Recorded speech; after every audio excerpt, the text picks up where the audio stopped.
host, your favorite Drunk Unk here, Campaign J. Thank you for joining us on another episode of the Drunk Unks podcast.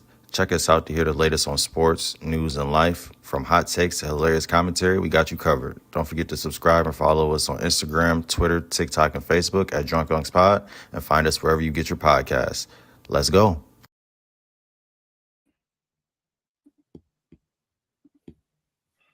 Hey, man. Yo, here's your favorite drunk Uncle Noon Belichick calling all the motherfucking plays. Yes, sir. Yes, sir. It's your boy Campaign J, man. We back, season 3, episode 2. Let's get it. Three. Yes, sir. Oh, I'm blown. Yes, sir. Yeah, episode 2, season. Episode. Episode 3, season 2. Damn, here we go. All right, Jay Hicks on the call. Got a great show for y'all today, man. I can't wait to dive into this first topic. Go ahead, y'all. Tom. You know who it is, man. Your best, your favorite, Coach Tone back in the building, man. Best in the world. You already know what it is. Officer Dickhead. Let's get it today, man. Let's get it. Yeah, we had a nasty discussion, man. We had a nasty intro before. You know, we had a whole thing planned, but we're gonna jump right into this. What we was talking about before we got the show started. We had to deliberate on this one. Yeah, man. So we just gonna start it with this, man. I'm sure a lot of y'all watched the game last night, the UConn versus Iowa game, and the very controversial call that kind of ended that game, and it got us into the topic of Caitlin Clark, and you know, is she one of the greatest or the greatest women's basketball player of all time? We had this discussion previously on a couple episodes of season 1. I think it was maybe episode 8 or 9. We were discussing this a little bit. And it came back in the discussion because Officer Dickhead above me says that Caitlin Clark is not top 3 of all time, like in his eyes. And we had to really break this shit down. So I'm gonna let y'all go into it because I came into the conversation late. Okay. But yeah, Tone, give your reasoning on what you said, and we gonna respond to that shit because you tripping, bro. Tripping, bro. I can understand. I can understand the hate. I'm not hating on Caitlin Clark. She is a phenomenal basketball player, elite basketball player, accolades, greatest. What is it? Most points have scored all time in college basketball ever, like both women and men's. And I'm not trying to deny anything that, but she still does not have a championship, and I feel like that is disrespectful to players who have won a championship in college basketball. Like everybody, I say first off Breanna Stewart, but they say, "Oh, Breanna Stewart went to UConn and all that." But she has, she has 4 in a row. Like I don't care what anybody say. You don't win 4 in a row just easily. Nobody has done it since. Hold on. Nobody has done it since. We gave you that one, Tom. We gave you that one. Okay. All right. There's my next one. Maya Moore. Come on, man. We're talking about the Maya Moore. Step back fadeaways, layups, turn around Jay. Is Caitlin not doing that? Bro, Caitlin Clark plays for fucking Springfield High School. Like, she's out there doing it with your cousin, your little cousin, your sister, your baby cousin. Like, I'm not what the calling fuck those other girls here? Like, the other girl just had 25 last night. What's Iowa's coach name? Exactly, nigga. Thank you.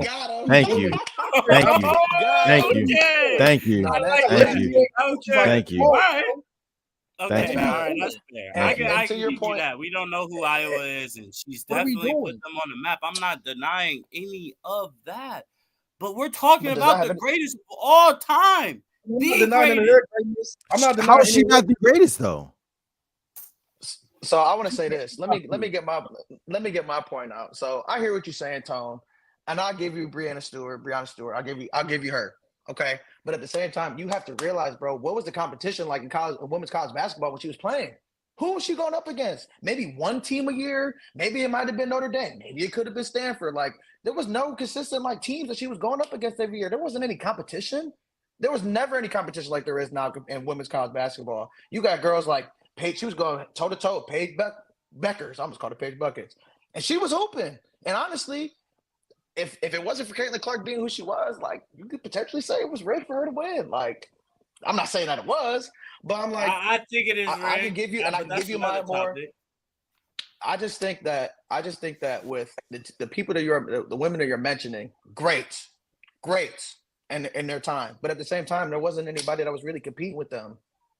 Nobody was touching UConn. There was no star Nobody power was back touching then. We got UConn. now. It's no star power And when- like we have right now. Right, and when somebody beat UConn, the world fell apart. The world was, oh, UConn lost. You know where Emma streak ended? The 90 straight games went, like winning 90 straight games. Like, That was Yeah. Brianna. Hold on, Jimmy. Hold on. Who's the other people that you named, Tom? Because we want to hear this bullshit. Because the two first names is you got two good ones. The other, Hey, Kylie said Maya Moore ? And we said Maya. Like we said, you feel me? That's debatable. Like that's a Simone good one. Augustus. Mm-hmm. Can't give you that one, Tom. Why not? She was one of the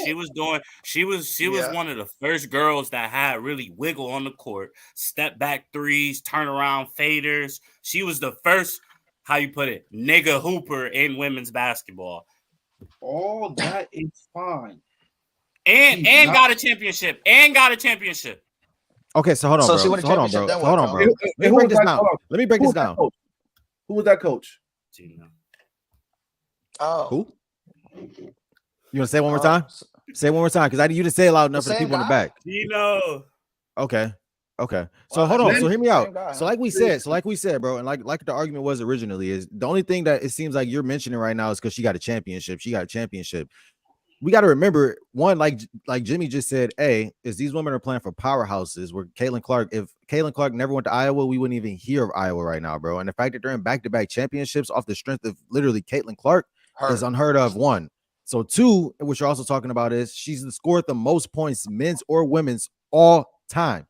None of these other women that you're mentioning have even done that. So that alone is Not even enough, come bro, to close. really say, like, come on, bro, what are we talking about here? Like, everyone we just mentioned is a powerhouse. Like, bro, you want to talk about everybody. Maya Moore plays for a powerhouse. Skylar Diggins, all these players play for powerhouses. Like, if they didn't play for Pat Summitt, they play for Gino, they playing for Dawn, they playing for somebody, bro. Like, she's literally carrying this team alone, bro. Like, All right, let's not act like that. So when Sabrina Ionescu was doing her shit, That's true. Okay. Was people talking about her as the best of all time? Okay, but hold on, bro. But listen, also like we just said too. But also like we said too, though, bro. Caitlin Clark is playing against the greatest competition in women's basketball has been. Sabrina Clark it's was been not playing against competition in a long time, bro. In a long time. Sabrina, Like we Sabrina also had, Ionescu wasn't playing against competition. What we're watching right now, bro, is literally the peak of college women's basketball, bro.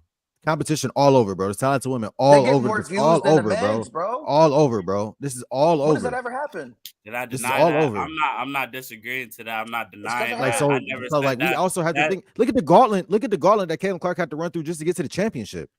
Rigged. Oh my God. Okay. Okay.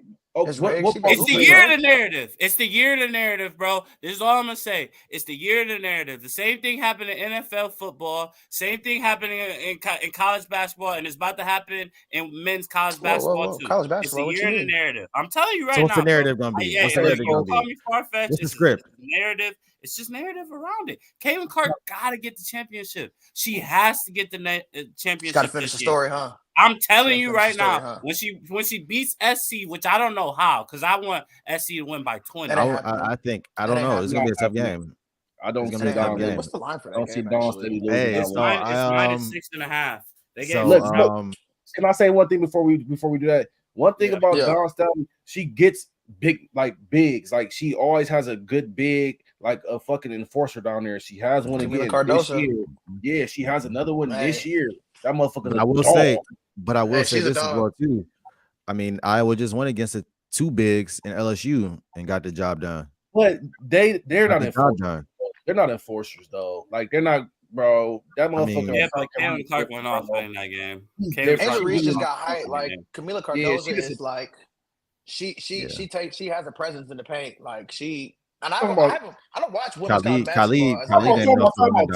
Time out, Jim. Read that shit right there, please. Kelsey Plum, Asia Wilson, Sabrina, Black Girl from Indy. Kelsey Plum was a freaking bucket. So I'm not gonna hear no disrespect about Kelsey Plum. I'm not gonna hear no disrespect about Kelsey Plum. I watch Kelsey Plum. I won't disrespect Kelsey Plum. Lucky lefty. But I don't think Deja's one of the best though. That's why I didn't put her up there. I don't think she's one of the greatest of all time. She was amazing, but I don't think she's in the greatest of all time. So Tony, can we before we head into the news, before we really get into the meat and potatoes of this, give me your top 3 college women's basketball players right now, and then I'm gonna go around the panel. Tico, give me yours. Jimmy, give me yours, and we're gonna go. Tone, Paige, Juju, Caitlin, all time. You talking about right now? All time. All time. Maya Moore, Brianna Stewart, and Candace Parker. Okay. Cole, Maya Moore, Brianna Stewart, Caitlin Clark. That's mine. Probably at 4. You said what? I got Kelsey Plum probably at 4. Then you feel me? Sabrina at 5. Jim, that's your same list you said. Yeah, that's my top 3 would be the same. I would have to. Like Lisa Leslie was a dog, but like these old. I'm not gonna talk about it. Let's go to the next topic. Go to the next topic. Give me Brittany Griner. Just throw Brittany Griner in there as well too. At this point, fuck it. Yeah. Like fuck it. You know what I mean? Fuck it. Yeah, man. Anyway, man. Has the same anyway, man. Come on, bro. Stop it. Go. Hey, she's a civil rights activist, and don't you forget it. Here we go. Oh man. I took the walk. Anyway, man. Hey, cue my music. Cue my music, man. We getting into the news, man. Cue my music up. Let's go. I got you. Let's go, man. Oh, we just fuck, dude.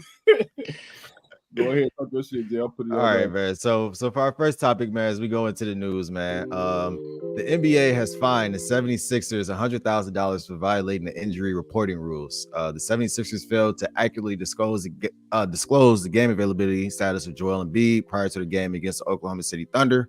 Embiid ended up playing in the game, and the 76ers pretty much listed him as out.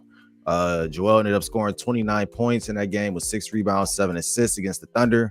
And Joel's also averaging 34.8 points this season, 11 boards, and 5.6 assists, but he's only played in 35 games.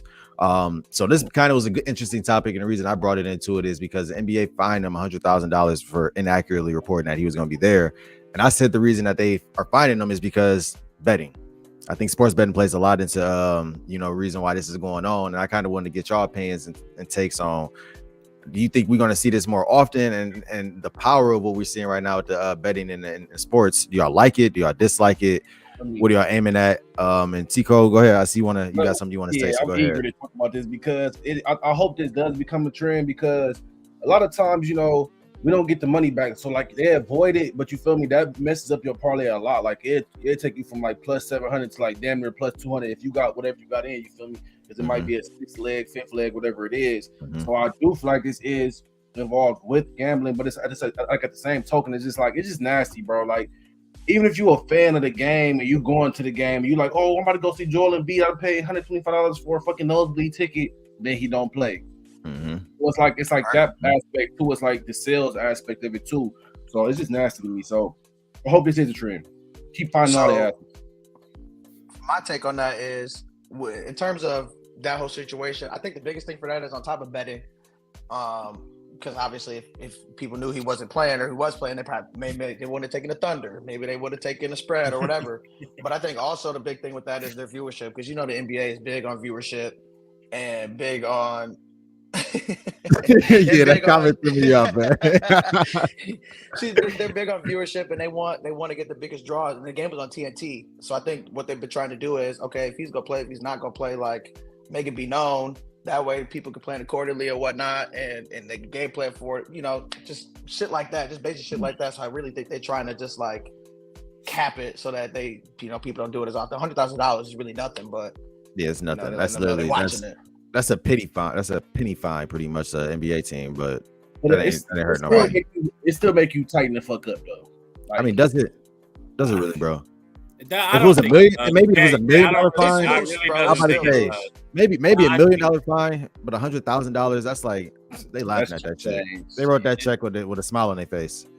It's just crazy to me because this $100,000 fine or whatever, all it is to make us look, oh yeah, they're doing something, it's integrity in it, when I still think in some areas they lack integrity. Like if you don't think they're making these calls to Vegas, they don't have a line. That's another topic, whatever, for another day. But if you don't think they have lines of communication, like you don't work this close and not know what the fuck is going on. Like Tim Donaghy, all that, you know that shit goes on. So this is just to get us to look at it. Hey, look, they're actually trying to do something, but really, you know. So it's smoke and mirrors. It's smoke and mirrors. Yeah, come on now. The thing is, too, the reason why I think it's not shit, and I think it should be a larger fine than that, is because imagine if you took OKC right on the money line, and you're taking that on the strength of thinking Joel Embiid's not playing, and then you see Joel Embiid stroll out, and now he's playing in the game. That fucks up everything that you just, you know what I'm saying, the money line that you just put in. So right, that's what I'm saying. Like that's really just kind of crazy. Like I think they should really drop a bigger fine on them, but hey, it is what it is on that. Hey, Tone, you sound like Mace according to Tay. Just let you know. Go ahead and you know what I'm saying. Crazy.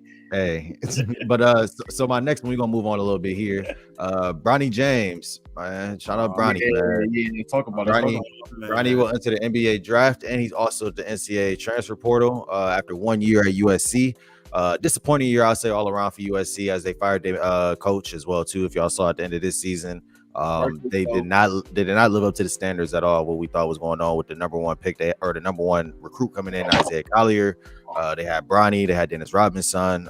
So we thought it was going to be a little bit more out of USC, and it was kind of disappointing. Obviously, Bronny had the health scare going into this season, so he was kind of unavailable a little bit going in. But Bronny averaged 4.8 points this season, 2.8 rebounds, 2.1 assists on 36.6 shooting from the field. He also played in 25 games, and he played about 20 minutes a game. So a disappointing season, I would say, at least for Bronny. And for him to be entering the draft and also entering the portal, what are your guys' takes on it? I think personally, I think we had talked about a little bit in the group chat, is Bronny entering the draft combine just to get some feedback, to see what the scouts are saying, to see what he needs to work on to his game into this next season. He hasn't signed an agent, so he's eligible to come back into the season. I think personally he's going to come back, and I think he's going to Duquesne, where Brian's old coach used to coach at. People were saying they want him to go to Ohio State, but I don't really see that happening. But what's your guys' opinions on it? Give me your take. What do y'all think Bronny's doing? And Tico, you want to go first? I got you. Are you talking about Drew Joyce when you say his old teammate? That's his teammate. Yep. Okay, so I feel like Bronny should stay at least 1 year, go to like a smaller D1 program, and just go fucking just try to, because we know he can play defense, we know he can facilitate the ball, like we know he's a great complimentary player, but like I think he should go to like one of these lower D1 levels and just really try to just go get buckets and show people like he has a bag that he can go score. Like, do you think the Duquesne move is a good move for him? I mean, I don't think it's a bad move. Like, it's a smaller market. You feel me? I feel like he can go out there and really just take over that team if he has to. Like, he can go out there and shoot the shots that he wants to comfortably, like without, you feel me, all the hassle, like being on this Big Ten network, like fucking being at Ohio. Like, it's a lot. Like, all eyes on you. If you go there, it's not really all eyes on you. Like, you're in a smaller market. Like, you're gonna be the man there. You can shoot your shots. You can do whatever you want to. I feel like that'd be a confidence booster as well. What do you think, Jimmy? I agree with that. I agree with that 100%. Obviously, nowadays anybody can say they're declaring for the draft. Like Cal was sending everybody on the team, whether you were a walk-on, whether you were a prospect, or were you another guy that had to stay a couple extra years. It's really just like an experience thing for them, just to kind of see what the competition is like, see how intense the drills are compared to college, and just give you like a glimpse of what it is like being in the NBA. So I think for Bronny, at least, obviously he's been around that with his dad his whole life, but for him to be immersed in it and actually be involved in it is a different story. So I think it's a good thing for him to do that and go to the draft to kind of see where he stands. And shit, it ain't like the draft class this year is super deep. He can end up going out there and really putting on a show and surprising a lot of people to the point where maybe a team does take him, or maybe he makes the decision ultimately to go back to school. I think he should go back to school. And to T. Cole's point, I think a school like Duquesne, where one, he's playing with his dad's, old teammate, so he has that connection there, but also gives him a chance to, spread his wings and not be, in this big, playing for a big school with a big pro in a big conference where there's a lot of competition, and he could just kind of spread his wings and do his own thing and kind of see what happens. He could decide his own fate at that point. So can I ask you, Jim, real quick before we get to Tone's look on it? We talked about it in the group chat a little bit. What if your boys picked them up, and then you get Brian coming in? This is a hot take, but Scorch. So Hey, so it is a scorcher guy taking. Shout out to Tyler because he brought that up. yeah, Because Tyler you did said bring just this up. who would want to Who draft would him make with a this? 40-year-old Bron. Honestly, it's just weird. Like obviously having LeBron on your team is one thing, but it's a 40-year-old LeBron and a project Bronny essentially, and it's like it would be nice. Obviously, it brings more attention to Detroit, but like when Bron is done, then what? Then we stuck with Bronny, and we gotta. I think that's a decision for a team that can, pick up Bron or a championship contender team and just kind of Mhm, take that hit of run. Like we're not going to be in any type of contention if we were to get Bronny mhm, and Bron. It might mhm, elevate us a little bit. It might make the playoffs or have mhm, a decent record, but it mhm. ain't going to push the needle for us. So, I don't I'm know. glad you I think understand that. I'm glad you Yeah. understand I that. I'm mean, glad you're I realistic. have to Yeah, be a we're real. I'm glad you're I have realistic. to be real. Some like I couldn't even imagine like, oh, how would it be if LeBron was playing on this team and Bronny came and we drafted Bronny? Like, where do we I mean, draft Bronny? Is he gonna be a I, first round pick at this point? Like, I mean, if you draft a first round pick that averaged 5 points this league, like you're really just like an awful well, not this organization. year. I would I imagine he's not mean, going to the draft this year. I mean, Obviously, he's not going to the I've draft this seen year. like worse. like Matt said, That's Matt made a good point, and we said it. This is the worst draft class we've seen. This is one of the worst And draft it's weird classes. because there's a lot of really solid guys in the A lot of draft. talent, but a lot of these guys, a lot of these picks we're going to see, they're going to be foreign. Alexander Sarr, That's true. Sidwan Saloon. There's another kid, Zachary Riscari. Like all these kids are, them three Risacher, are from. yeah. I think all three of them are from France too. Toulouse All or three of them are whatever, from France. Toulouse or whatever, the kid Yeah, from the G League, yeah. Ron Holland. Mhm. You got Ron Holland, who you know what I'm Yeah. saying, and you probably gonna have Dillingham. Obviously, you're gonna have. I think Shep might go pretty high from Kentucky as well too. Yeah. But I mean, this is I gonna be a don't know weird. after that game he had. Yeah, this is gonna be one of them. This is gonna be one of them classes where it's like it's kind of cursed for you to have one of them picks, man, because it's like damn, like What do and you even Unless you got number one, you take Sar. I mean, yeah, but is SAR is really people are gonna say because of the Wemby thing, so now Probably they're like, too. but I mean, I you don't never think know. he's Wemby. I don't You think he's never Wemby. know. But Tom, what do you think? What do you think about Bronny? What do you think Bronny should do? It's funny that this comment just came across my screen because that's where I was really about to go with it because that's the only take we haven't heard.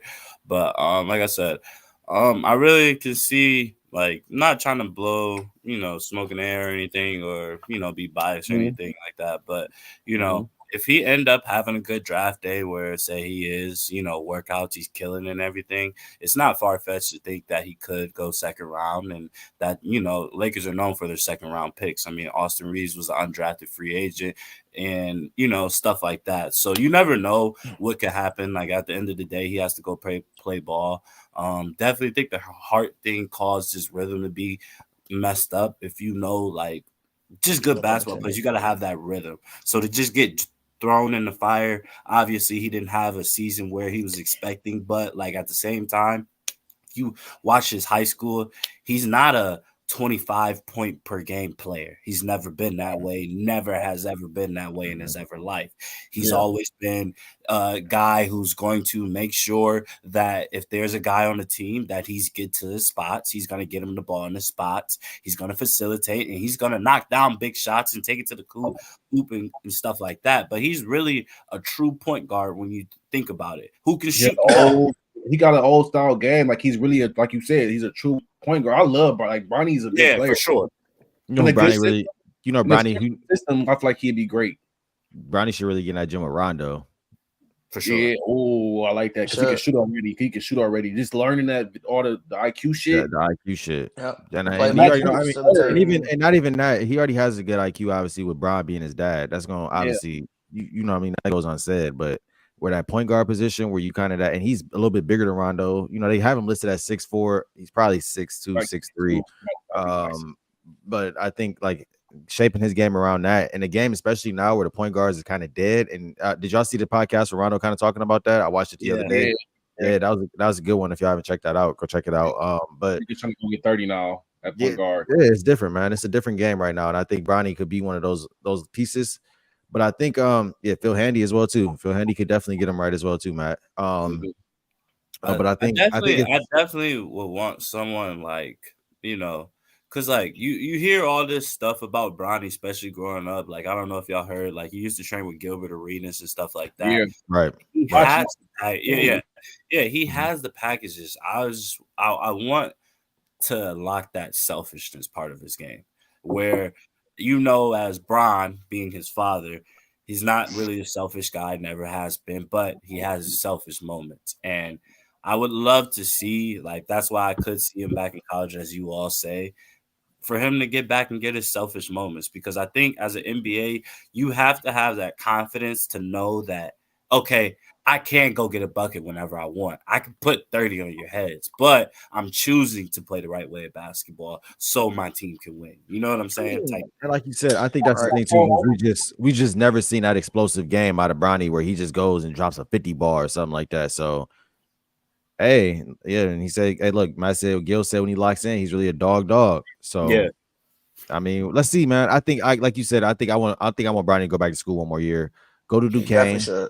Go to O State, go to OSU if you want to as well too, man. If you want to come back to the bus and put on for Ohio, but so here's my take on that too. I was talking to my dad about this. Shout out Big Jim. He watching the show today. Big Jim. But he was just saying, you know, why go to a school like a Duke? Because, you know, he posted those or he tweeted those pictures of him in a Duke uniform and him in Ohio State uniform. Like, why go to those schools, like these big name schools that have all this, you know, I mean, the Big Ten don't have no crazy elite competition, but obviously Duke is Duke. Purdue. I mean, the competition that you're playing against and you playing with, like, you really might be a second fiddle to another guy that might come in, or you're not gonna be, you know what I mean? So it's like you go into a team that's already established, where you can go to a team like Duquesne that, I mean, it's not a bigger school at all, but it's a team that you could really showcase your true talents and see your leadership, your ability to, you know, just to lock in and really take over a team. Like, that's what people will want to see, I think, because that's what his dad was.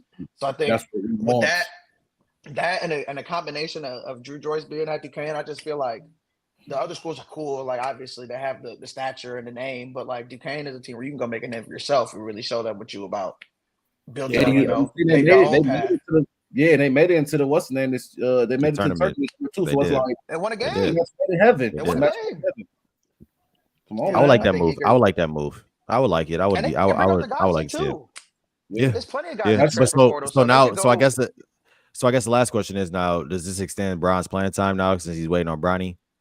I think he got 2 to 3 years max. In my opinion, time waits for 3. I think 3 is pushing it. I think 3 is pushing it. I think he does. I don't think so. I mean, Bron's ability is still fine, but so here's how I'm looking at it.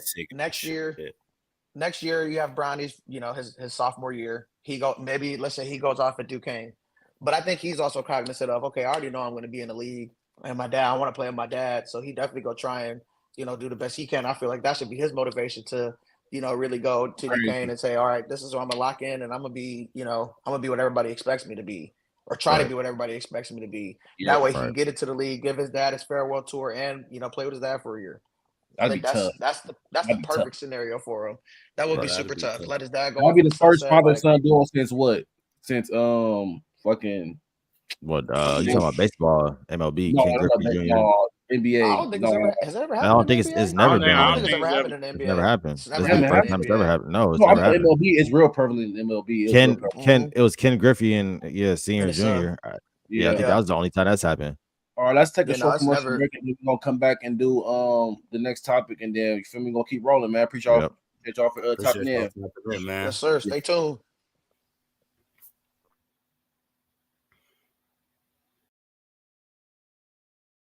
Okay, he kissed her perfectly on the cheek. That nigga was fumbling for the mic too. That nigga fumbling for the fucking mic. This nigga knew. Even like we were saying as well too, when we were just talking off cam, is the problem with a lot of it now is these kids don't have fundamentals. They just don't have fundamental basketball, and this is what we said last. This is what I was saying last week when we were talking to Tone about it. Let people know like what type of work ethic you need to even consider going to the D1 level. Also, your academics. I seen you was academically excellent too. So could you talk about that? All right, y'all. We are back, man. Your favorite drunk uncles are back. We just in different spots now, but we are back. We are back. Jay, talk to us, man. Teach us the gospel. What's our next topic? Yeah, so the last one, man. We're gonna talk about Deion Sanders, man, and the Colorado Buffaloes. So man, Deion issued a warning here ahead of the college football season and about the 2025 draft. We ain't even got to the 24 draft, and he talked about the 2025 draft already. So let's this nigga tripping, man. But Yeah, Deion says his top players may refuse to go to certain teams. He states it's going to be an Eli situation. Quote, I know where I want them to go, Saunders said recently on $1 million worth of $1 million worth of game podcast. Jesus Christ, Jay. He said so it's going to certain cities, and he said it ain't gonna happen. It's gonna be an Eli situation. Yeah, man. I don't know who this guy thinks he is, though. He's wilding, man. Okay. He's wilding. And when we talk about his top players, I think there's two that come to mind. Obviously, we probably talk about Travis Hunter, and we're talking about Shedeur. Yeah. So, and you know, obviously Shiloh now is because let's throw Shiloh in there. Shout out Shiloh. He got to move positions, but we'll talk about that later. We'll talk about that later. But I don't even know where he can move to. But Colorado also, they're over under this year is the win was 4.5 when it came out this year in January. According to FanDuel, I don't know if that's moved or not. I'm sure it probably has. But when it came out, it's 4.5 wins.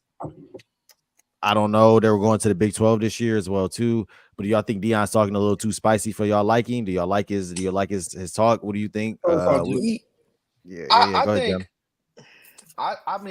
think it's a little crazy because it's like, yeah, I get you want your son to be in the best position for him to obviously succeed in the NFL. And typically if you're a top quarterback in the draft, like you're gonna go to the worst option, to the option that needs the most work. So I kind of get that, but at the same time, it's like, what is your son? I mean, other than, you know, what everybody says, oh, he's NFL ready, he's been working out with Tom Brady and all this stuff, like you got to do something. And I feel like you have to do something in college football to even like have that type of standing. Because just because Deion is your dad, you know, he had the prestige career, gonna be in the Hall of Fame, all that.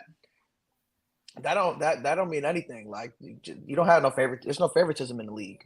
Like no team is gonna take you. Like if you're not producing what you need to be doing, like people aren't gonna take that.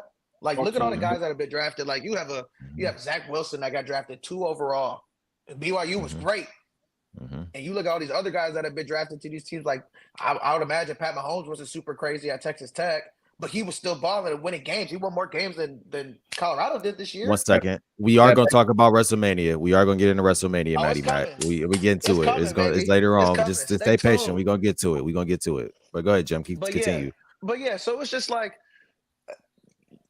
and back in the day too, obviously, this is, you know, Eli Manning, and obviously his brother being in the league, and he kind of had that, even though it worked out in the long run maybe I guess it worked out for the Giants more because they actually won some rings.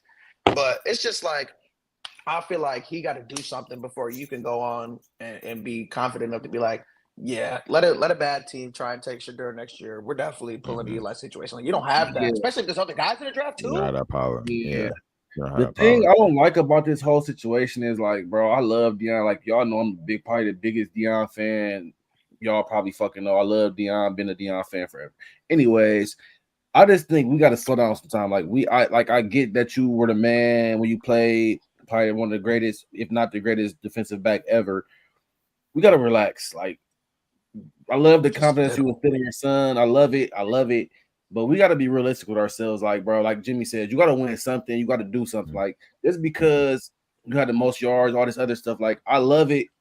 Like, I love everything he's doing and speaking his son up. He's not going to play for these certain teams, but this is not basketball, bro. Like, if the Bears go pick your son up, like, he going to play for the Bears. Like, you don't have that much wiggle room in the NFL. Like, it's not the NBA, like we said. It's just it's different times. Like, I love like people trying to like take over and be like, oh, this is how we run shit. I like we have the position of power now, but that's just not how the NFL runs.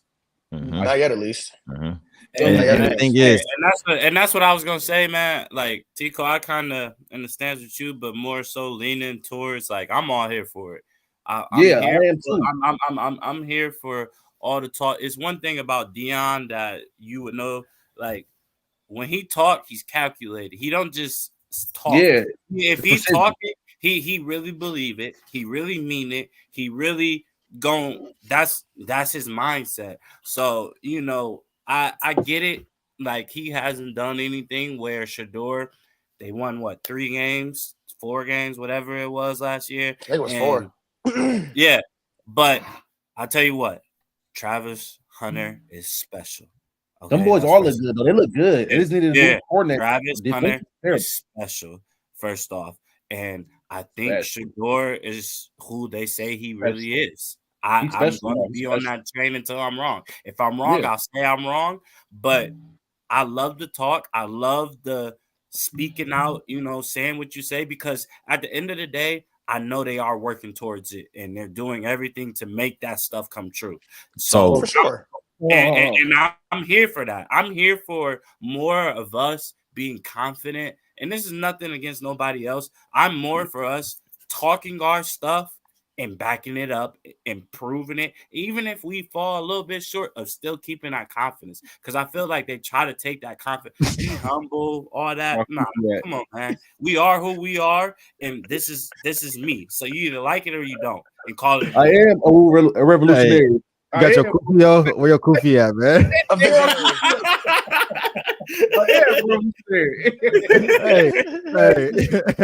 Hey, no, Tone, I feel that though. But how did you feel like when Caleb Williams tried to pull that shit? I wasn't fucking with it either. Like when he's like, I'm not going to the Bears. Like I just wasn't like I don't like that. I hate it. Trying to put the power over, but at the same token, it's like you're like saying screw this fan base. It's like you're thinking you're better than what you are, and I agree. Like we don't want to put people in positions like. Oh, that's a position of fear. As you've seen, Justin Fields went there, and like, I mean, Bryce Young. Look at Bryce Young. It's just like that's just how this shit goes. It's a business. Zach Wilson went to the fucking Jets. Like it's not a race game. It's not anything. It's just how this shit works. Business is business. But and that's the thing that like. Reading more on it and getting more into it, like at the first, I felt your way about with Caleb Williams. But more time as I got into the way I just spoke about, the NFL will fuck you over in a second. They'll do whatever makes them succeed. It's the business. And they'll turn your back on you or whatever. So at the end of the day, I'm all for about people succeeding, doing whatever it takes for them to succeed. I'm all for that. So Reese said, but teams do it all the time. I like players taking power if they got the leverage. I agree. If you got the leverage, by all means. But at the same time, you got to get that leverage. And I don't think Shedeur has that leverage yet. I don't think Deion has that leverage yet. That's all it is. That's all it is.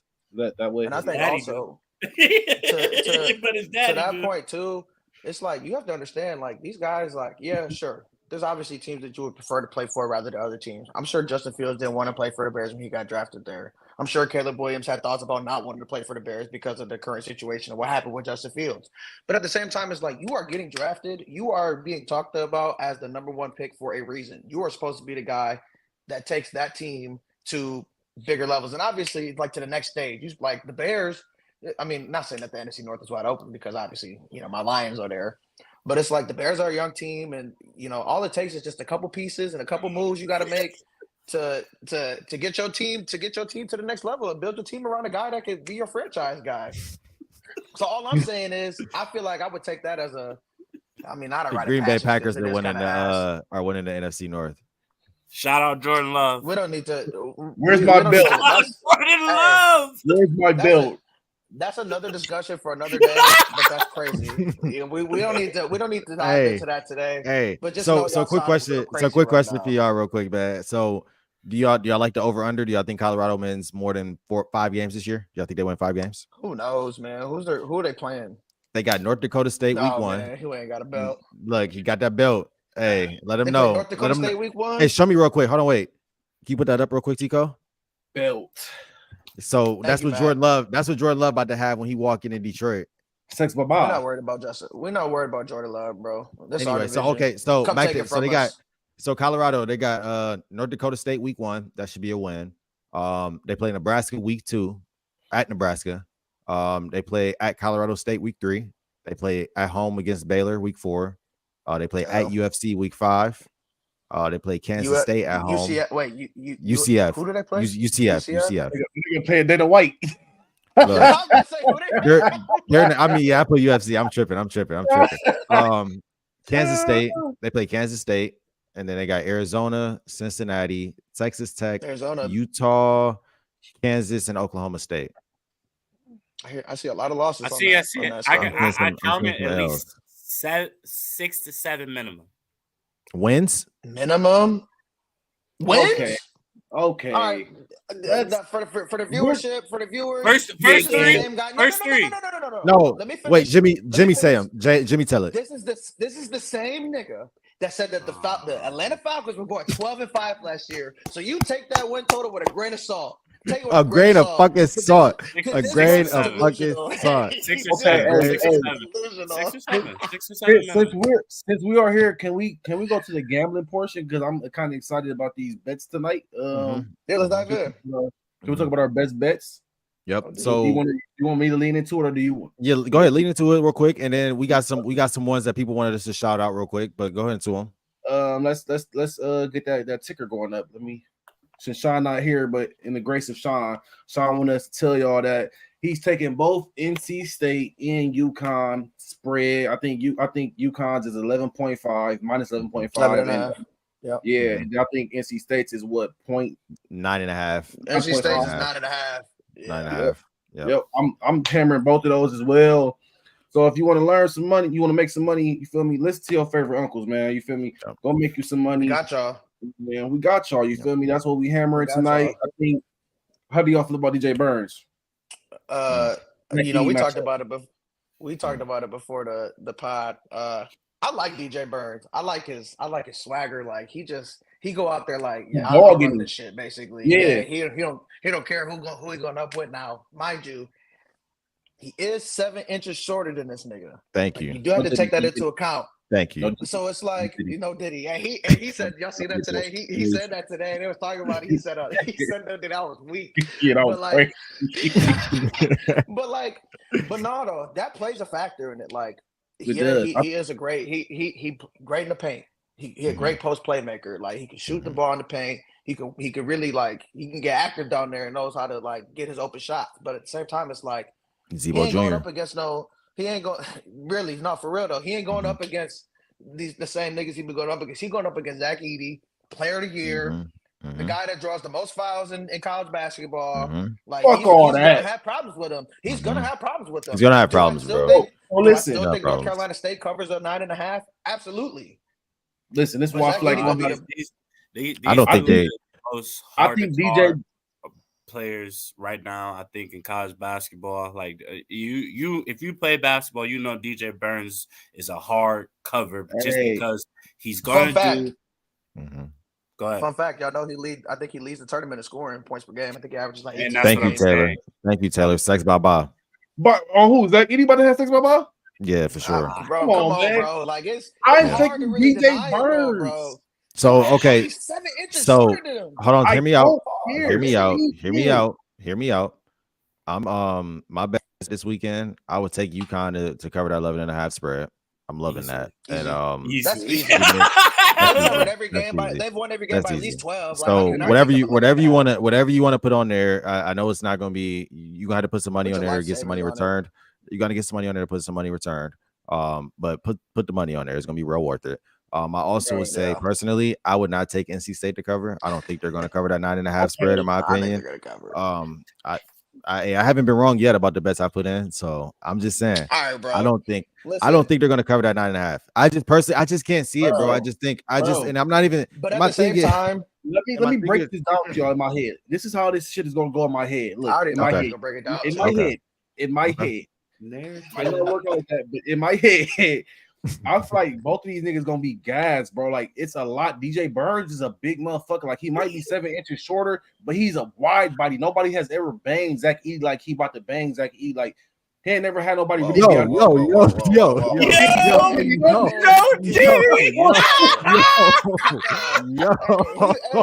craziest thing was,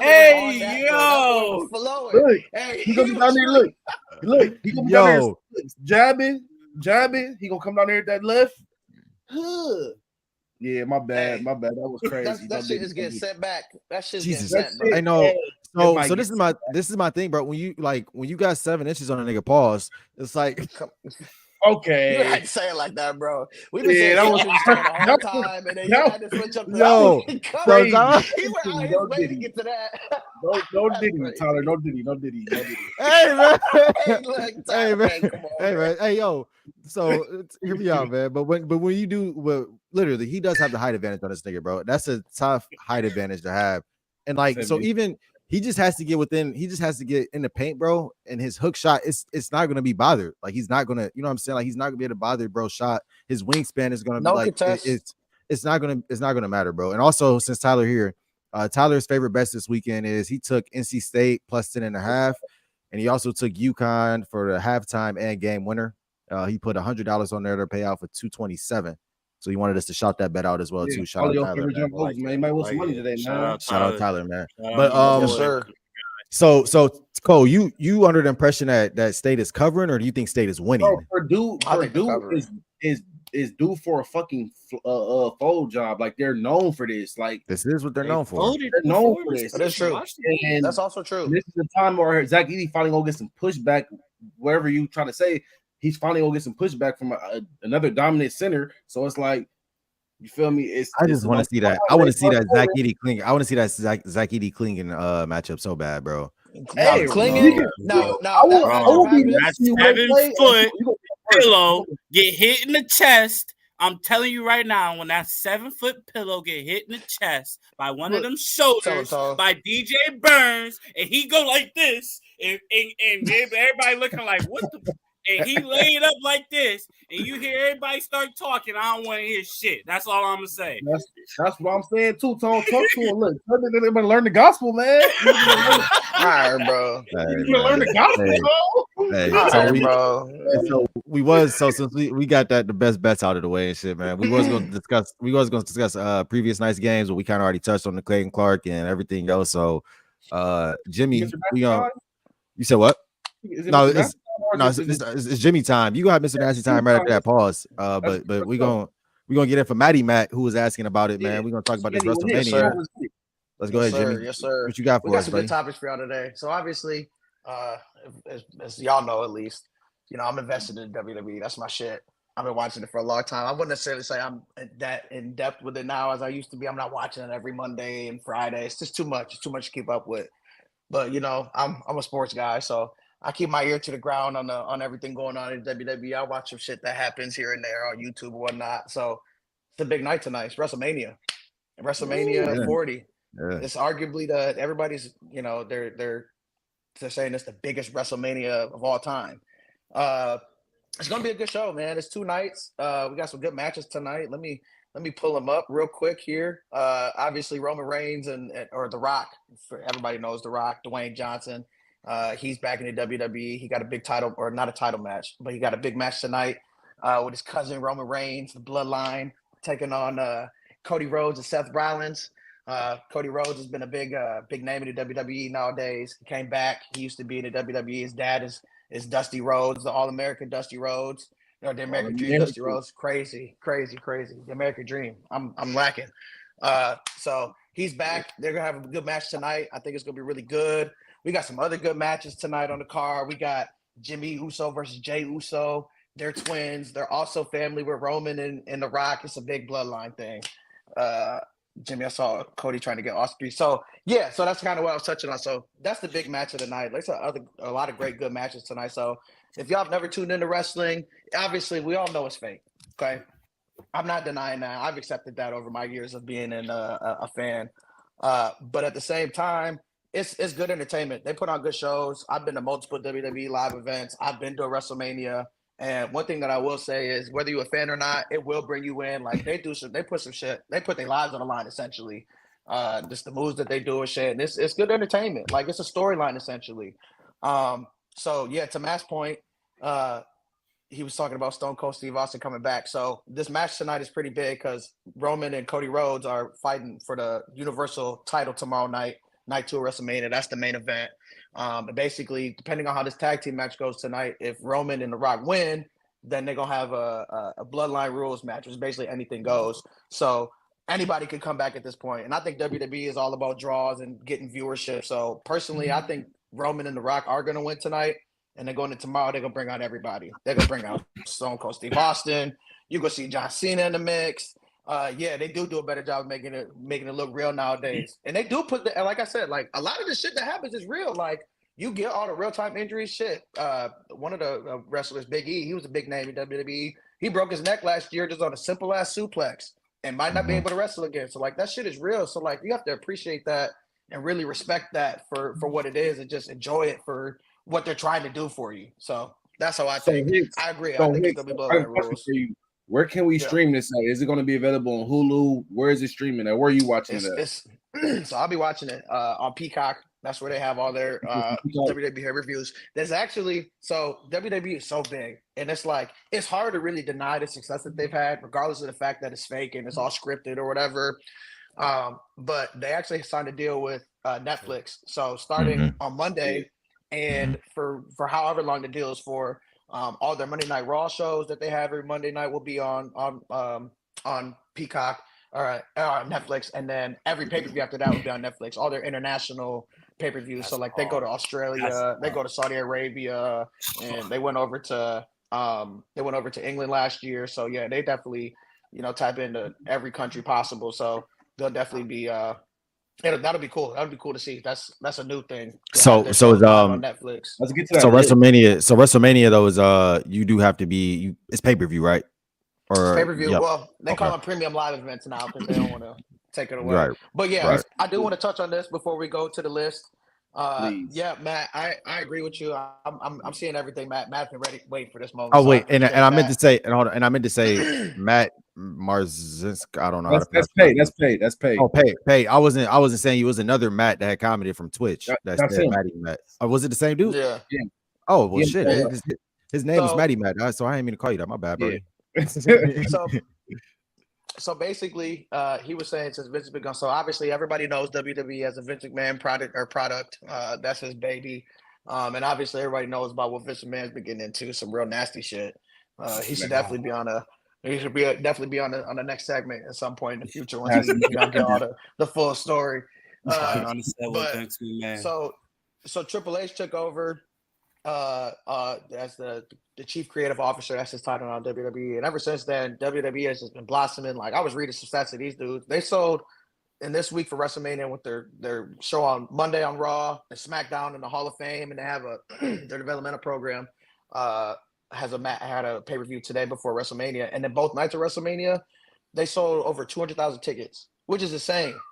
Like they're selling out Lincoln Financial where the Eagles play tonight and tomorrow. They're selling out every arena they go to. It's like you can't deny the run that they're on right now, and just the product has just been so good, and it's good to actually be able to tap in every now and again and be like, oh, okay, this is cool, to be able to follow the storylines a little bit.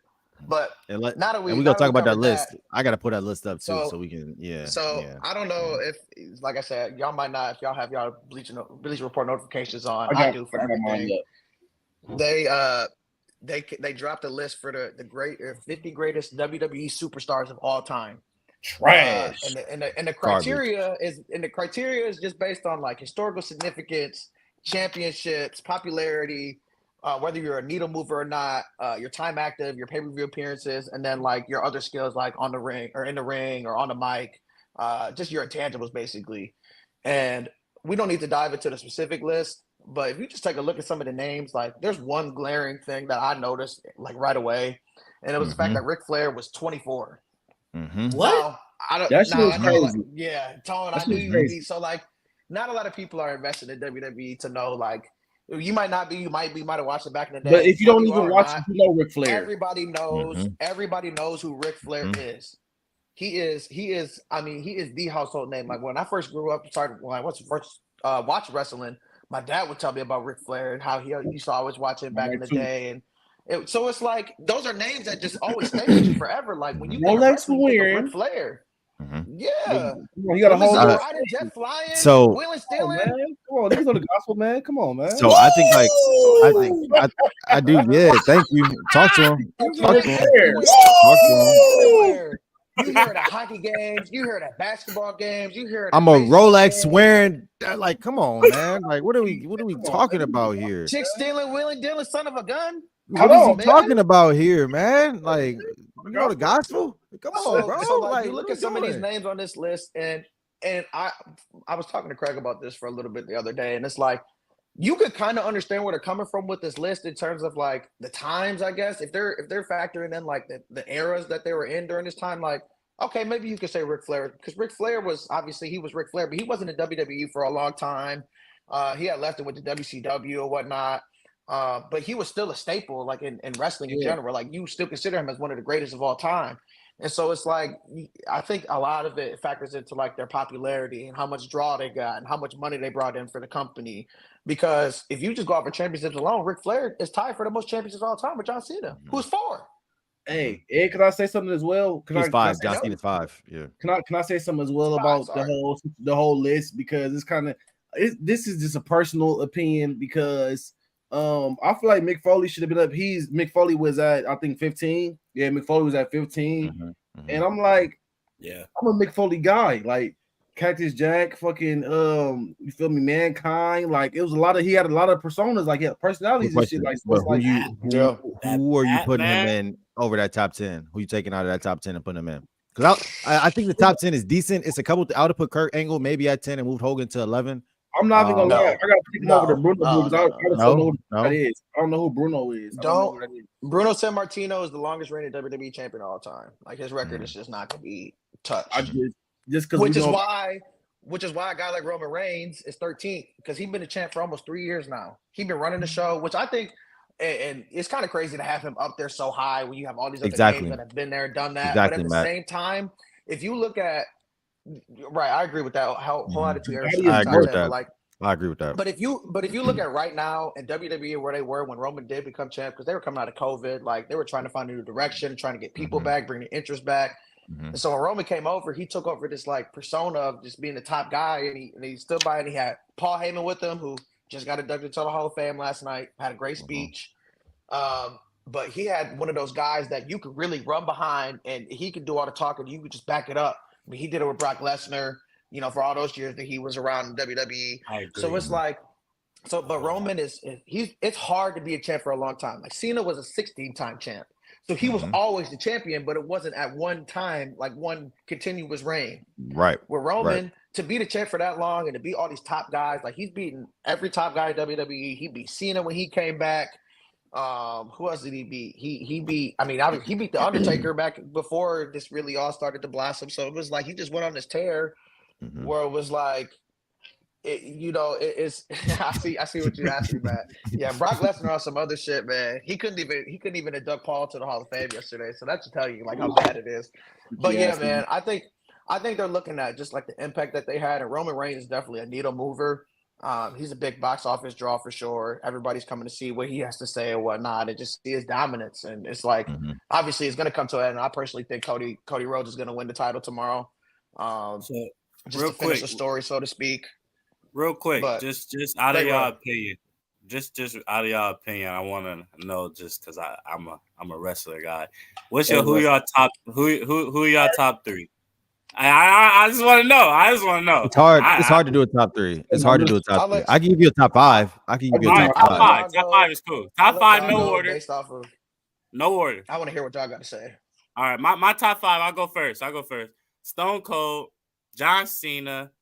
Is this in order? Rock. No. Randy Orton. Triple H. The Legend Killer. That's the only 4 guys you named. You gotta give us one more. Undertaker. Oh, Undertaker. Okay. There you go. Okay. Mine would probably be. This is no order either. The Undertaker will be in there. And this is just my favorites as growing up as a kid, man. Watching. The Undertaker will be in there. Rey Mysterio would be in there. Yep. I love Rey Mysterio, man. I'll put D-Generation X. Can I put them 2 together instead of just having them separate? We're talking about. I just really want Shawn Michaels and Triple H. Really. Are we talking about X-Pac and all them, or are we talking about the? No, just Shawn Michaels and Triple H. You could throw them. I'm just talking about Shawn Michaels and Triple H. I mean, I don't want them to take both my spots though. I want to put them together as a combo between. I guess we can give you that. I guess I'll do that. I'll do that. So that's 3.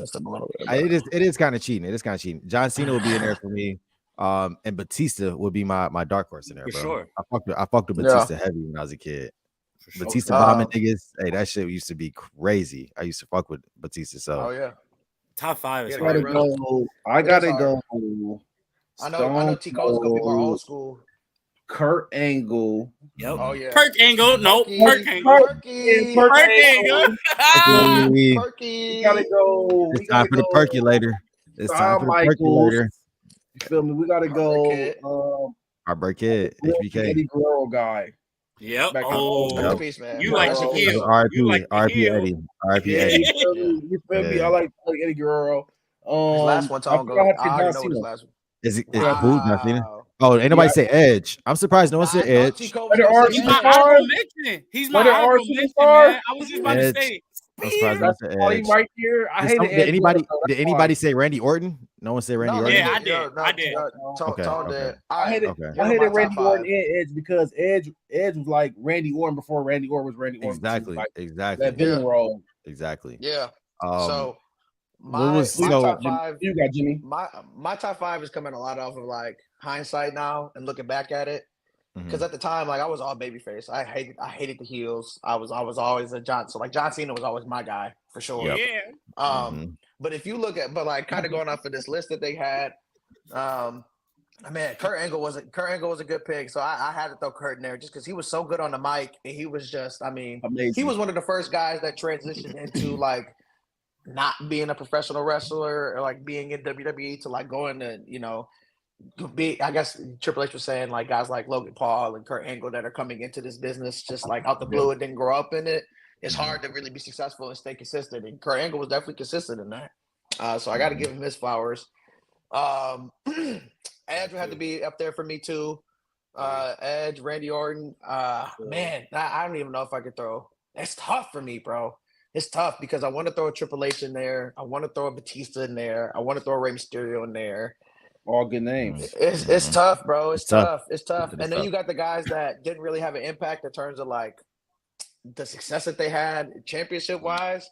But you got guys like a R-Truth. Bro, the boogeyman used to be my nigga. He used to come in there eating the worms. He used to come in eating the worms. Hey. I fucked with the boogeyman. The boogeyman was my nigga. I fucked with him. Hey, Hornswoggle, nah, for real though. Yeah, like, R-Truth, if y'all ever watch R-Truth, if y'all ever watched WWE enough to know who he was, you love R-Truth.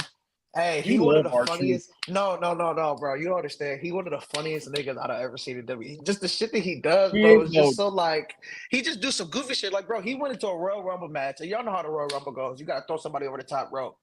He ran down the ramp, grabbed a ladder from under the ring and set it up and climbed up the ladder like he was about to win Money in the Bank, bro. Like, just fried shit, bro. Just fried shit. Like, oh shit. Like, brain is fried. Yeah, it is fried for sure. But guys like that really just keep the entertainment side of it is what makes it cool. So you got to give him props too. I don't know if y'all followed it this far, but y'all remember when NXT first started and they had the heel against John Cena. Yeah. John Cena got kicked out and was like buying tickets and beating all their ass. Like, like David Otunga and them niggas, bro. Wyatt, all them.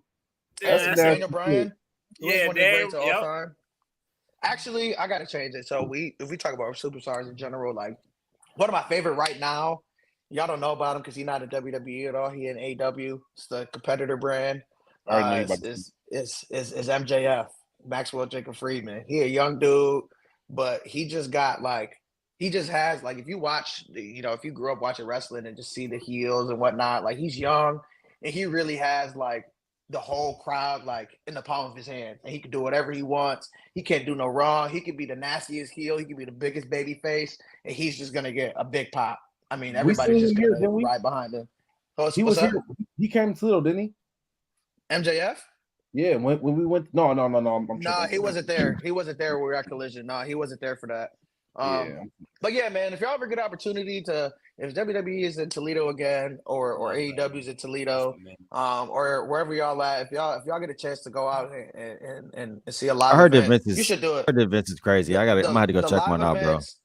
The live events are so like I said, bro. You don't have to be a wrestling fan, but like if you just enjoy like a good time, like good entertainment, they put on a good show, they put a show on. They go. That's the biggest thing for them is like they have these shows where they get viewership and they sell it out, arenas for Monday night and Friday nights or whatever. But like the shows that they do on the side, like during the weekend, like the road shows, the house shows, as they call them, those are where they really can connect with the fans because there's not really like a script. There's not anything that they're really saying or doing, but like it just gives them more connection with the fans or whatnot, and they can do more shit because they're not on TV. You know what I mean? So they get more freedom. So that's where you really, can find maybe not a love, but just like a understanding and a liking for wrestling. Right. Yeah, Brings it back. So let's go into Mr. Nasty time, man. Let's get into Mr. Nasty time, man. Mr. Nasty time. This thing, man. We had one early. We got one early. So let's start off with Rashee Rice. Nasty. So if you don't know what happened with Rashee Rice, so him and his homeboy was racing down the highway and right by SMU campus. And what ended up happening is they ended up crashing the cars. And these motherfuckers basically just fled the scene. They left the cars there, fled the scene, injured 4 people on the way doing this. Minor injuries, nothing crazy. But how do y'all feel about this? Car pileup. How do y'all feel about the situation? So I personally thought fried. In today's world, it's no way. The fact that it was broad daylight is crazy. 6:20 on Easter Sunday is crazy. Insane. It was Easter Sunday. It happened. Crazy. Easter Sunday, So it's like, what are you doing? Obviously, you're probably drinking or whatever. 2, to whoever was racing him, he had a Lamborghini. The Rashee Rice had a Lamborghini. Somebody was racing him with a Corvette. What do you think is about the like? What are you expecting out of that race? Like, come on, man, what are we doing? That's careless. Good vibes. And then the third thing for me is you fled the scene in broad daylight. It wasn't like you could get around. Walk on the expressway. What the expressway? The niggas was doing this, that nigga. Niggas recording them and shit. Like, what do you think was about to happen? Like, where did you think you were about to go? Like Cam Sutton, at least with the whole Cam Sutton situation, at least that nigga got out. He went somewhere for 2 weeks. We couldn't find him. So like he got his chance. He got his freedom. I don't think he's cooked or nothing, but I just feel like because nobody died or nothing, no major injury, so I don't think he's cooked, but he's definitely about to face some punishment. Did you see they said they found almost 11 grams of weed in his car? I didn't see that. Where was he at? Texas? Like, Dallas. That would have been the first thing I would have grabbed was the weed. What are we doing here, bro? Wait, time out. Y'all said 11 grams? Okay, so I think I might have got it.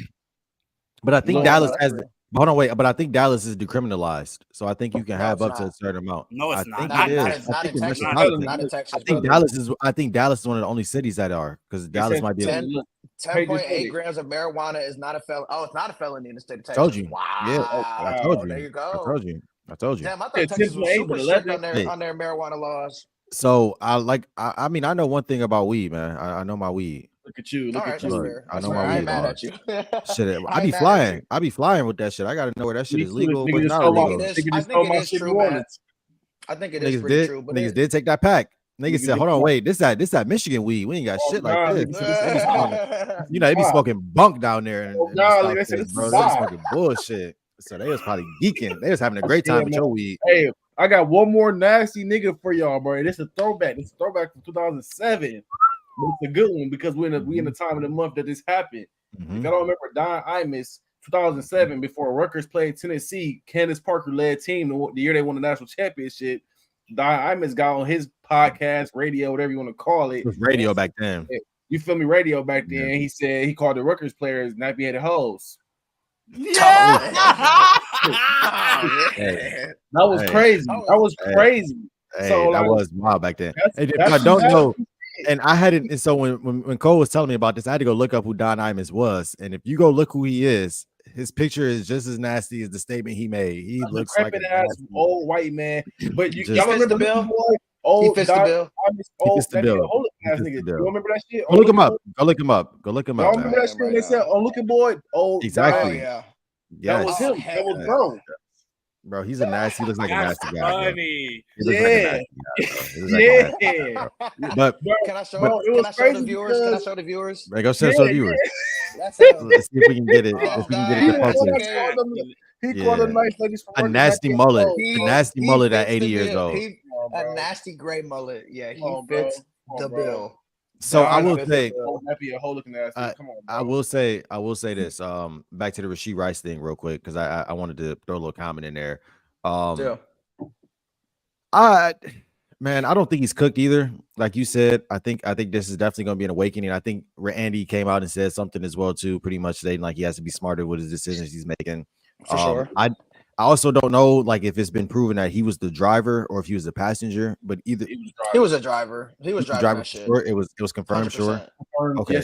Oh, okay. So, yeah, he's tripping, bro. But like you said, Jim, he's probably drinking. It was Easter Sunday. He was probably drinking, and then this is his thing. Like you said, I don't know where you're walking to on the expressway. Like it makes no sense. But when you're lit, you think everything's a good idea besides just like where the fuck you about to go? And it's just I don't know what he's thinking. Bro. It's crazy, like bro. Bro. But I think now at this point though, it's gonna be. I bet you he's gonna be on his best behavior going forward though. Going forward. Bro, I swear I have never heard this nigga talk. And then never. Never. But this is the thing too. This is the thing too. Is like when we get into these situations, like players make dumb mistakes, bro. He got off a Super Bowl. He's feeling himself. He started getting hot. That's true. He started getting hot towards the end of that season. So it's like you got people that make dumb mistakes, man. That just do dumb shit sometimes. But I think like you said, we never heard anything about his character before. We've never heard anything going into it. But also, we didn't hear anything about Henry Ruggs when that situation happened, and that just so happened to be a devastating situation. I'm not even saying anything nasty. I'm not even saying anything nasty. I'm being serious because that was a messed up situation. Y'all laughing, y'all nasty. No, I'm not laughing. Hey, this was fucked up, bro. But it was, crazy. But I'm just saying because it's a similar situation, bro. That really could have went left. You know what I'm saying? He's driving a Lamborghini, going down the expressway, going crazy. So it's like, how you turn the camera off? Hey, man. So you gotta be cool. You just gotta be smart with your decisions you make, man. That's all I'm saying. Thank you, Matt. Thank you. No, Matt, like they gotta stop him. His boys are supposed to stop him. Yeah, why would you waste this? You done heard that about so many people, bro. Like it's all about the people you around, bro. Like we said that about Ja Morant with his whole shit back when that happened. Like, bro, it's all about the people you put yourself around. The company you keep. They're scared. They're enablers. But if you real right bro, I tell you right now, Tico and Jay, when Drunk Unks get that 3.5 million views, I'm making sure y'all not driving no Lamborghini, no nothing. It's all Sprinter vans. That's all I'm gonna say. I'm not gonna hold you. I'm gonna say right now. I'm not gonna hold you. As me, I'm a car enthusiast. So I call my dad. I'm gonna be pushing that bitch. I'm gonna get a Porsche. I'm getting that Porsche. I'm getting that Porsche. I need that GT3 or whatever it is, or I need a Ferrari. I need that Ferrari Italia or a 458. I need something like that. And you're gonna see me flying through this bitch, bro. I'm not gonna hold you. I'm gonna be pushing that bitch. You know what? We're gonna switch seconds because we watch out. We're gonna crop that section out anyways because now he has ill intentions in his head. I don't have ill intentions in my head. I just have me pushing my whip. Damn, bro. No, it's man. Okay, so hold on. Like we said, bro. Like we said previous on your past episode, if you got a sports car and you ain't driving that bitch, what's the point of having a sports car? You know what? Just to have it. Just to have. No, you gonna have that bitch. I'm gonna have that bitch and push it to its full capabilities, and we gonna see what it's talking about. I don't think anybody doing it. Oh, drunk trivia. Let's get it. Time. Let's get up out of here. You might catch me doing 200 downhill. You might catch me doing 200 downhill. You might catch me doing 200 downhill. Shimmy. Hey, stay off the road. I'll let y'all know when he on the street. When he in the streets, man. Y'all see that fucking we gotta keep y'all safe. Get out the way. We gotta keep y'all safe. Left tire shit missing. For guys, get out the way. He don't give a fuck about that. He'll run. It's a reason it's missing. It's a reason it's missing. I done seen niggas run over curbs. I done seen it all. Like, it's a Jeep. It's a Jeep. What the fuck? Hey, all right, bro. Get a tank. Gotta talk the truck, nigga. Niggas mad because niggas mad because I can do shit in my car that they can't do in their cars. That's all. Okay. Go ahead. Go ahead. All right. Let's hop into the trivia, man. We can go all day about this shit, man. Jay a wild driver, clearly. So it's gonna be a little bit of both. You know, we in the Final Four, so I got a Final Four question for y'all, and I got some WWE for y'all. Well, I'm gonna really test y'all knowledge, see how much y'all was tapped in. Shots. I got my drink ready. Yeah, get your let me see. Let me see. That bitch look empty, brother. That bitch look empty. That bitch is empty, brother. Oh, it's put it on my computer. I just put it on my computer. Oh shit. Oh, that bitch about to start dugging. Oh man. Come on, man. All right, y'all. Well, Jake get his life together, man. All right, so obviously we Hold know on, man. Let me go clean State, this up, man. Let me go clean this up. Go ahead, your minutes. North Carolina State, has a chance to make history. They will be the lowest seed to make the national championship game if they were to win tonight against Purdue.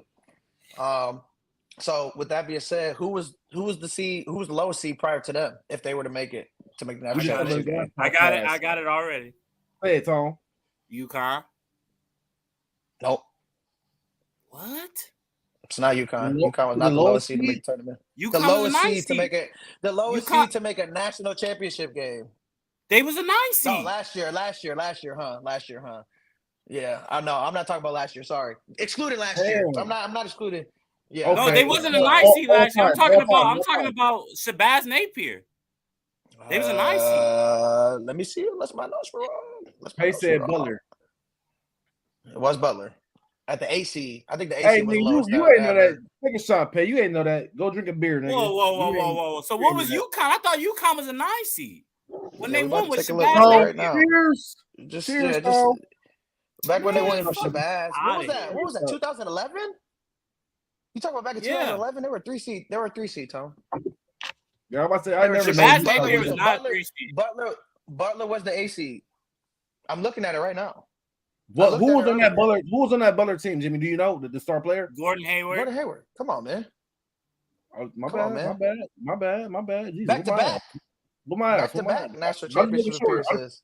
My bad. Yeah. So I'll just make sure we was. You feel me? I had to. They were a 7 seed. Jimmy, they were a 7 seed. So they were the lowest. So okay, all right, fair. My bad. All right, I'll take it. All right, so which school has the most? Oh, I asked you that. Who has the most national championship appearances? I was going to ask y'all who had the most national championship losses in college basketball. Y'all know that Kentucky. It is Kentucky. It is. Let's Kentucky. go. It is Kentucky. No, just kidding. It's not Kentucky. I lied. Sorry. Oh, this nigga's terrible. Take a sip. Yeah, go ahead. Take a sip. I just took a drink. Take a sip. I just took a drink. It was North Carolina. They have 6. I think North Carolina and Duke are tied. They roll tied with 6 losses. So I was right. I'll get the fuck out of here, bro. Sorry. You drank a little too early, Tom. No, you got to drink now, Jimmy. Where your cup? Get the fuck out of here. I got it right here, man. I got it right here. You're right. You want to take some of that Terramana? Oh, my fault. No copyright. Right. Hey, shout out to Rock, though. Shout out to Rock, the final boss. Man. All right. So after this weekend, Roman Reigns will technically hold the record for most. We're going back to the WWE now. He'll technically have the record for most main events in WrestleMania history with 9, with the caveat that technically WrestleMania is 2 nights, and that's why he's headlining both nights. So that's why he's got 8 and 9 technically. So who has the most going into today? Who has the most main events at WrestleMania? The Undertaker. I know this is a good question. Oh, fuck. Undertaker. Bruno, you just said it. You said it earlier. Okay. I said he was a champ. That doesn't mean he was headlining WrestleMania. Who was it? It's not the Undertaker? Nope. Not The Rock? Cena? Nope. It's not The Rock. Ric Flair. Nope. Oh yeah, I knew I had a good one for y'all. So the most main events of WrestleMania history was Hulk Hogan with 8. Oh, damn. Oh, brother. Yeah, I thought you asked championship. I thought you asked the championship. I wasn't listening. No, I said the most main events. That's I can see Hulk Hogan. I can see that for sure. Triple H is second with 7, so he's right there, but he's not wrestling anymore. He'll die if he wrestles. Who third? It's a big tie for third. No, so it was Roman technically at 6, but that's going to change after tonight. So third, it was Cena with 5. Undertaker had 5. Stone Cold had 5, I believe. Ric Flair only had 4. Okay. But granted, that's because Ric Flair wasn't in WWE for a super long time because he had left and went to WCW and all that. So main event wise in WWE, that wasn't really a thing for him. So yeah, just a couple questions for y'all. I was gonna ask some other questions, but my notes are a little shaky. I was gonna ask y'all. It's a really easy question. I was gonna ask y'all who has the most points scored in college basketball in the playoff, in the tournament. And obviously Christian Laettner was at 407, but y'all can guess who the second person would be. So it's kind of a lead point. Second person, yeah, I can give you that. Well, who's first now? Because he's technically second, but it's Kate. Hold on, wait. Hey, ask you a question, Jim. So Roma will count for two main events after today and tomorrow. Like I guess it's just how you swear. I guess it's just how you like want to look at it. Like technically, he is headlining 2 nights of WrestleMania, so you can either look at it as sure he's headlining WrestleMania in general, so you count that as one whole thing, but he's doing 2 separate nights, which nobody has done. So I feel like you just have to take those as their own separate main events. I feel like. All right, I got a question. What's up? I got a question for all y'all. What do you think Roman's tax bracket is? Do you think you know what I'm saying? Like, you know, he probably got he probably got some good money, man. And you know what I'm saying? Like, what would you has he made it into that, you know, upper echelon? Or do you think he's in that upper 100 million? Bro, he is. Yeah, he's been a champ for 3 years, bro. 100 million? 3 years. That's why I'm asking. That's the upper echelon. That 100 million. I don't even know. I don't know. No, 100 million. 100 million is pushing it. He was in one movie. That Fast and Furious movie with The That's Rock. 100 million is pushing it. 100 million is pushing it, though. But you know what? If he was in that, go ahead. No, I was gonna say his net worth right now is at 20 million, is what it's estimated at. Oh, yeah. I mean, that's what I saw. that Fast and Furious movie or Hobbs and Shaw movie is probably accounting for half of that money because, like, because like that nigga, hey, that shit does stink, but you know them series sell, sell. That's why John had to get out. John was getting the championship, only making $1 million. That's what I'm saying, bro. It's Tokyo Drift. But them bitches make money. They do $1 billion. They do $1 billion. They do $1 billion. How much he got paid? $1 billion every trip. When I seen Tyrese, that nigga Tyrese, them niggas run out of space. Them niggas run out of space. I turned that shit off. I haven't watched the Fast and Furious movie since Paul Walker died. Hey, like I said, I am rest in peace, bro. Rest in peace. Rest in peace, Paul Walker. I think those movies are pretty entertaining, and I love them. I love them. They got movies. You're a nasty nigga. You like those movies? You're a nasty nigga.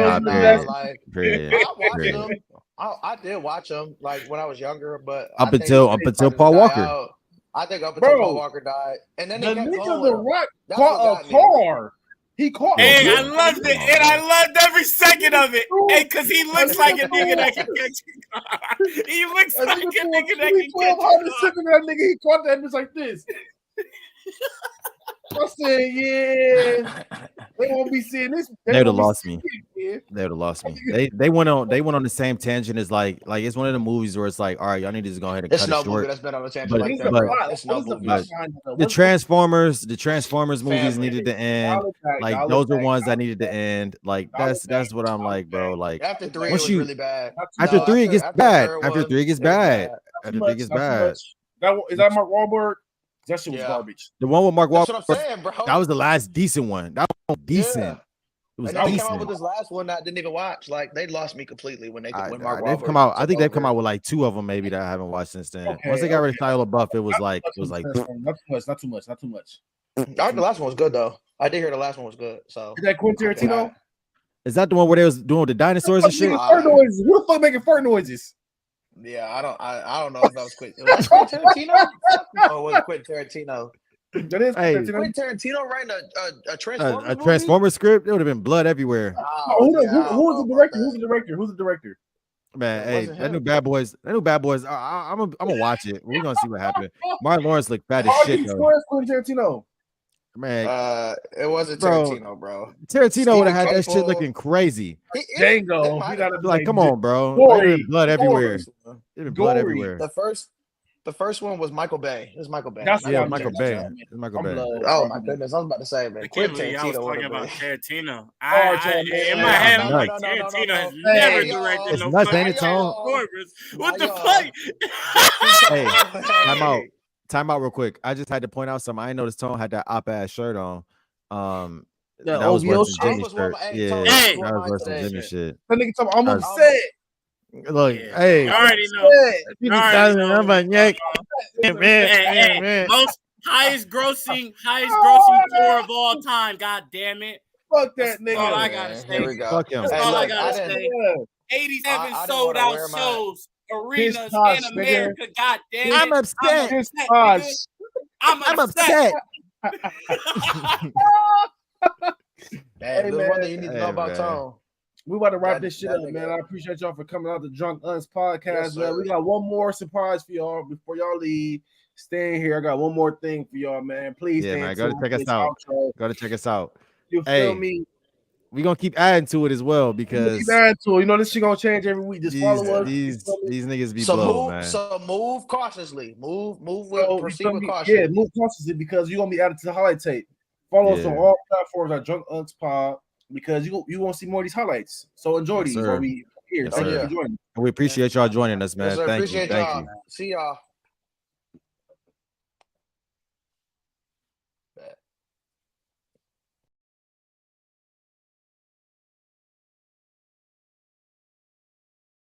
Going on, y'all? It's your favorite drunk Uncle Noon Belichick. As you can see, I got a couple highlights up here for you guys to enjoy.